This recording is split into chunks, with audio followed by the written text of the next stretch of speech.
Muy buenas tardes.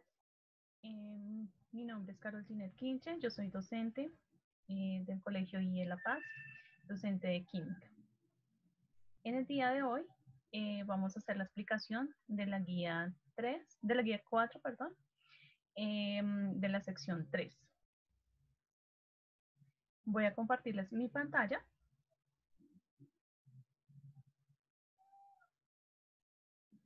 para poder hacer la explicación. Listo. En este momento, entonces, tenemos o estamos visualizando la tercera parte de la guía 4. Esta guía comprende desde el 23 de junio hasta el 3 de julio y tiene una fecha de entrega del 2 de julio a las 6 de la tarde. Esta guía nos va a relacionar con los temas de la función ácido, la función hidróxido y los hidruros. La guía inicia con estas tres preguntas que los estudiantes podrán resolver a lo largo de las explicaciones en las clases virtuales y a medida que ellos entren y exploren estos links de YouTube.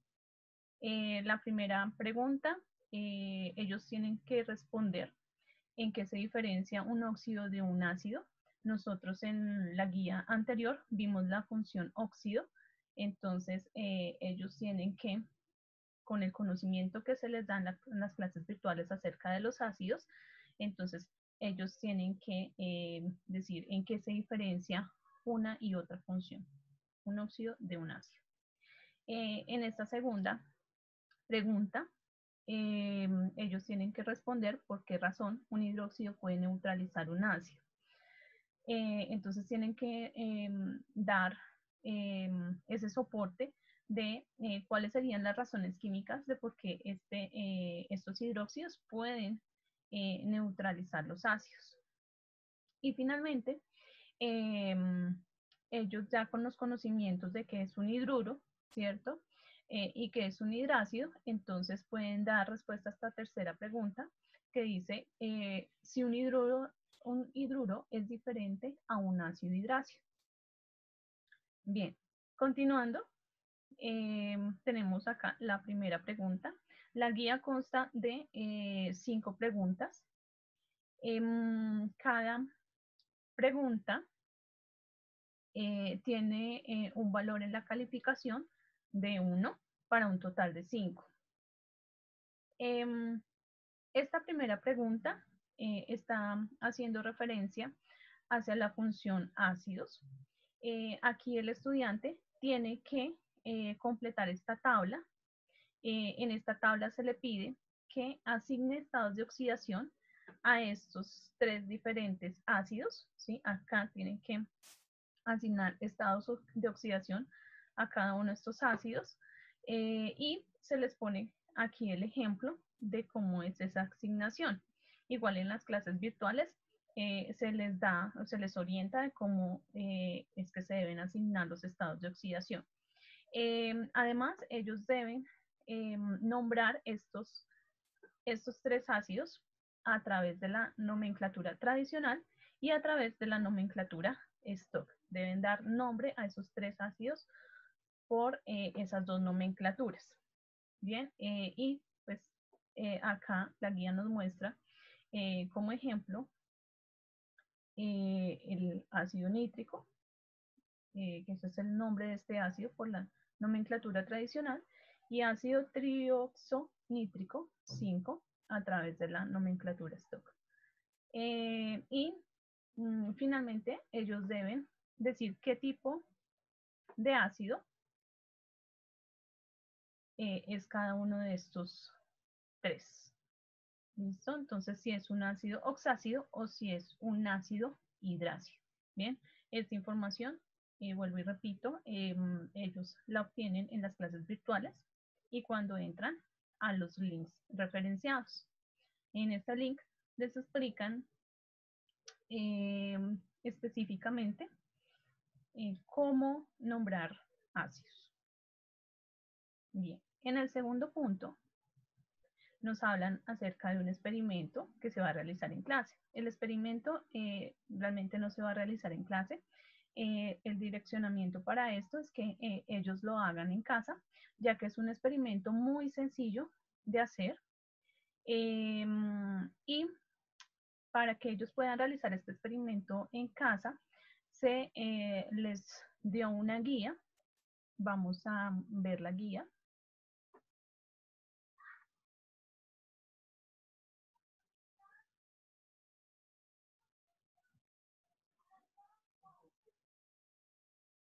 Se les mandó al grupo de WhatsApp esta guía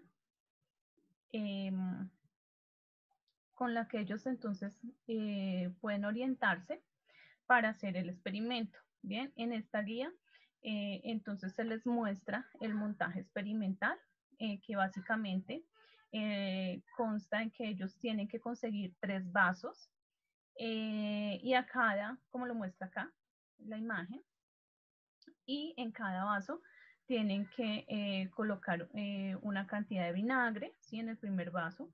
En el segundo vaso tienen que colocar una cantidad de jugo de limón, el zumo del limón, o sea, deben exprimir aproximadamente 5 o 6 limones y sacar ese jugo de limón y colocarlo en el segundo vaso.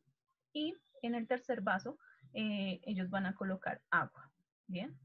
El nivel que sea un poco más arriba de la mitad del vaso. La idea es que ellos van a introducir en cada uno de estos vasos una tiza y van a observar qué es lo que pasa. Entonces, la idea es que el líquido, ¿sí? O sea, o la tiza quede sumergida en el líquido, ¿sí? Queda completamente sumergida en el líquido. Bien, entonces deben agregar el volumen del líquido es suficiente para que la tiza quede sumergida.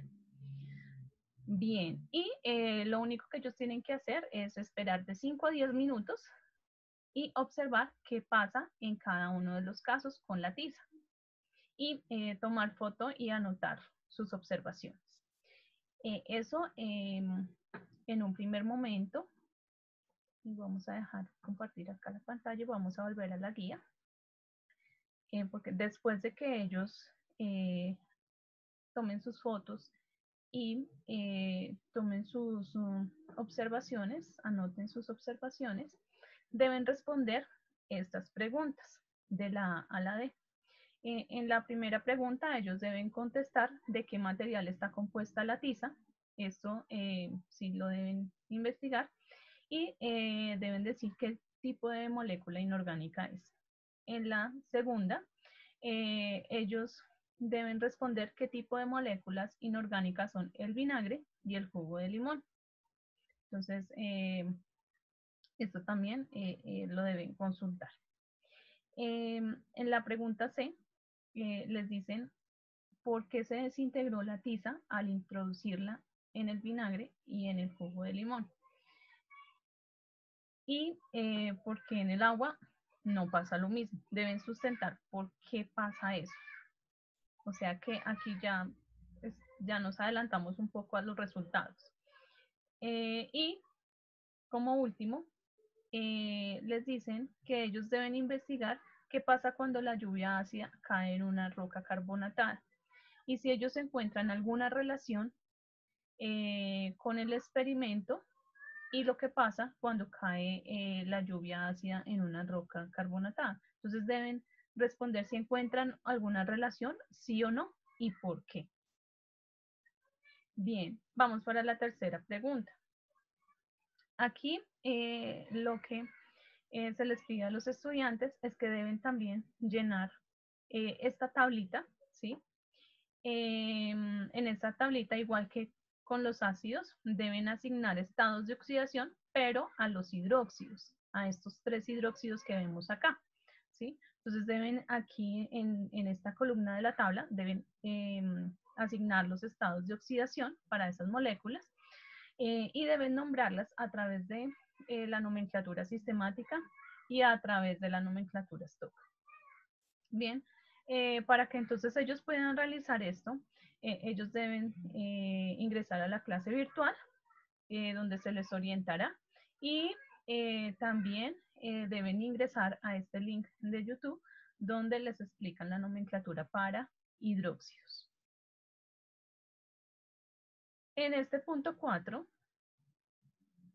también nos habla de un experimento realizado en clase. Este experimento sí lo vamos a realizar en clase. Es un experimento muy sencillo, casero, que se realiza en 5 minutos.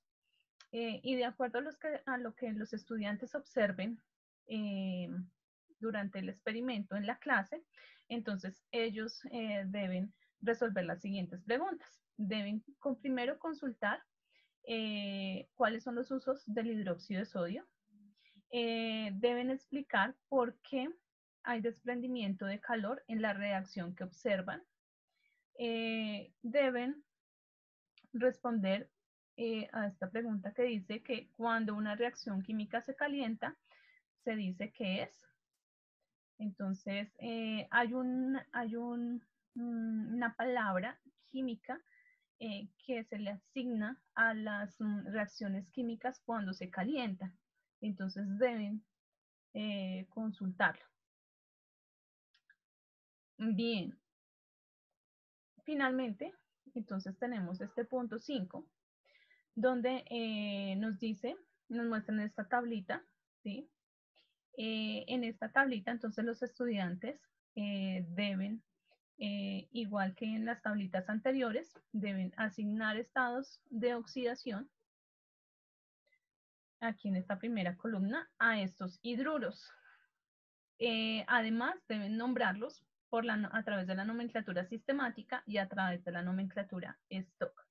Bien, y deben, en la última columna, les piden que den el tipo de, o digan qué tipo de hidruro es. ¿Sí? Entonces, aquí en esta primera fila, les dan el ejemplo con este hidruro de potasio.